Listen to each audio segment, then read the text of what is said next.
قابل صد احترام حضرات شائقین و شائقات سچا پیغام، السلام علیکم ورحمۃ اللہ وبرکاتہ۔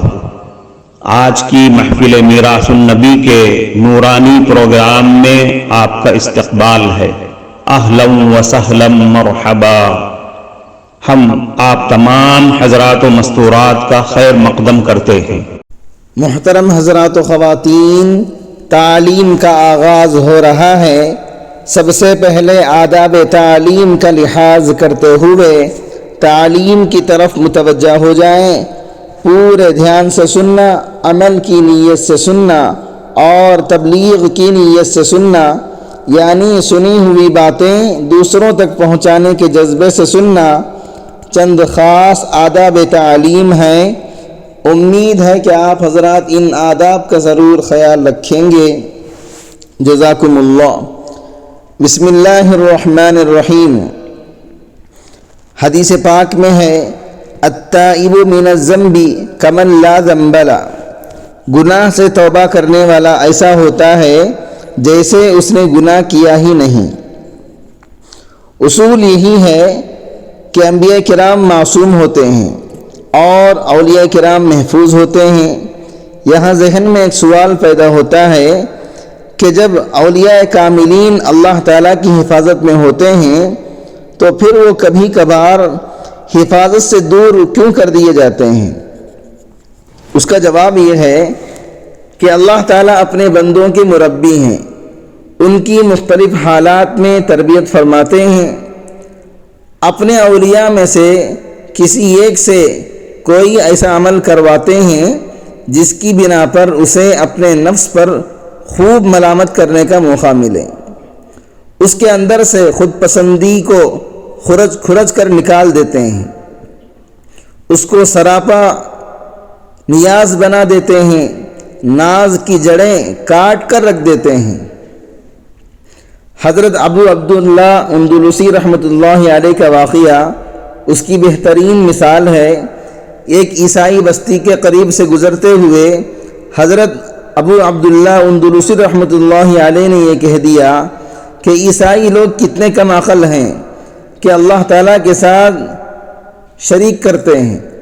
بس اتنی معمولی سی بات پر اللہ تعالیٰ نے ان کی باطنی کیفیات کو سلب کر لیا۔ وہ ایک عیسائی لڑکی پر فریفتہ ہو گئے، اس سے شادی کرنے کی غرض سے 1 سال خنزیر چراتے رہے، قرآن مجید اور حدیث کا حفظ بھول گئے۔ بالآخر ان کے مرید حضرت شبلی رحمۃ اللہ علیہ جب ان سے ملنے آئے تو دونوں خوب مل کر روئے، اللہ تعالیٰ سے خوب رو رو کر معافی مانگی۔ اللہ تعالیٰ نے سب کیفیات واپس لوٹا دیں۔ یہ سب کچھ اس لیے پیش آیا کہ حضرت ابو عبداللہ اندلسی رحمۃ اللہ علیہ کو پتہ چلے کہ اگر میں ہدایت پر ہوں تو یہ میری عقل کا کمال نہیں بلکہ اللہ رب العزت کی رحمت کا کمال ہے۔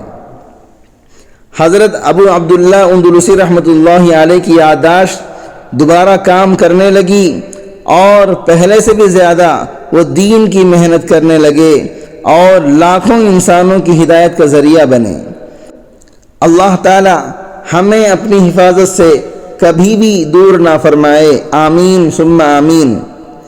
خلاصہ کلام یہ ہے کہ مشائخ کرام اپنے مریدین کو ذکر و مراقبہ کی تعلیم دیتے ہیں، جن پر پابندی اختیار کرنے سے سالک کے اندر سے نفسانی خواہشات پر کنٹرول کی صفت پیدا ہو جاتی ہے، ان کی نگاہ پاک ہو جاتی ہے، دل صاف ہو جاتا ہے، طبیعت شریعت کی پابند بن جاتی ہے، انہیں پاکیزگی اور پاک دامنی کی زندگی گزارنا آسان ہو جاتا ہے۔ یہی صفت مقام ولایت کے حاصل ہونے کا سبب بن جاتی ہے۔ حضرت پیر ذوالفقار احمد نقشبندی رحمۃ اللہ علیہ سے کسی نے پوچھا کہ حضرت انسان بالغ کب ہوتا ہے؟ فرمایا بالغ شریعت یا بالغ طریقت؟ اس نے عرض کیا کہ حضرت مجھے دونوں کی تفصیل بتلا دیجئے۔ حضرت نے فرمایا کہ انسان بالغ شریعت تب ہوتا ہے جب اس کے اندر سے منی نکلے، اور بالغ طریقت تب ہوتا ہے جب وہ منی سے نکل جائے، یعنی شہوت سے متعلقہ گناہوں سے بچ جائے۔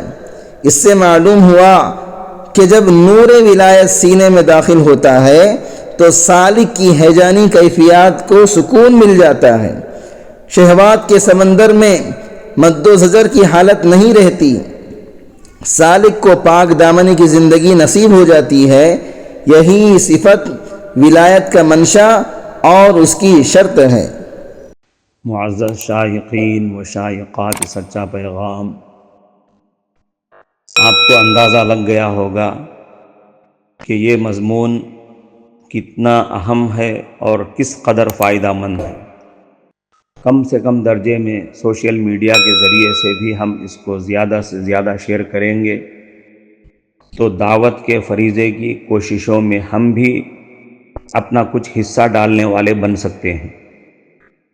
لہٰذا زیادہ سے زیادہ اس کو عام کریں تاکہ پوری دنیا کے ہندوؤں کی غلط فہمی دور ہو جائے اور انہیں یہ زمینی حقیقت معلوم ہو جائے، اور وہ اپنے اصل مذہبی لیڈر پیغمبر آخر الزماں حضرت محمد الرسول اللہ صلی اللہ علیہ وسلم کو ماننے پر مجبور ہو جائیں، اور کلمہ پڑھ کر آپ کے ساتھ ساتھ وہ بھی جنت میں جانے والے بن جائیں۔